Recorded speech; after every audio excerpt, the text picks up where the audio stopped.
Юнага Сасою не бяруць у салдаты праз узрост. Яго вайна, цяжкая праца ў полі, вучоба, а таксама дапамога цётцы і невідушчай сяброўцы. Летась меладраму «Я бачу сонца» на беларускай сцэне увасобіў Дмітрый Хвтісіяшвілі. Цяпер рэжысёр тбіліскага тэатра юнага гледача зноў у Мінску. На гэты раз з акцёрамі Нікалазам Паікрыдзе і Шалвам Антылавам. У п'есе Надара Думбадзе яны сыгралі разам з беларускімі артыстамі. Артисты друг друга поняли, и Думбадзе для них, и для наших актеров, и для актеров белорусского театра очень трогательный автор и очень свой автор.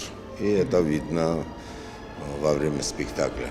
Беларускі і тбіліскі тэатры юнага гледача супрацоўнічаюць некалькі гадоў. Спачатку грузіны гастралявалі ў Гомелі, а нашы акцёры ў Тбілісі. Потым рэжысёры Владзімір Савецкі і Дмітрый Хвтісіяшвілі паставілі па адной п'есе з трупай калегі. Так у Мінску і з'явіўся спектакль «Я бачу сонца». Паказалі яго адначасова на рускай і грузінскай мовах з субтитрамі. Сосо, а где сейчас солнце, Сосо? А в каком месте?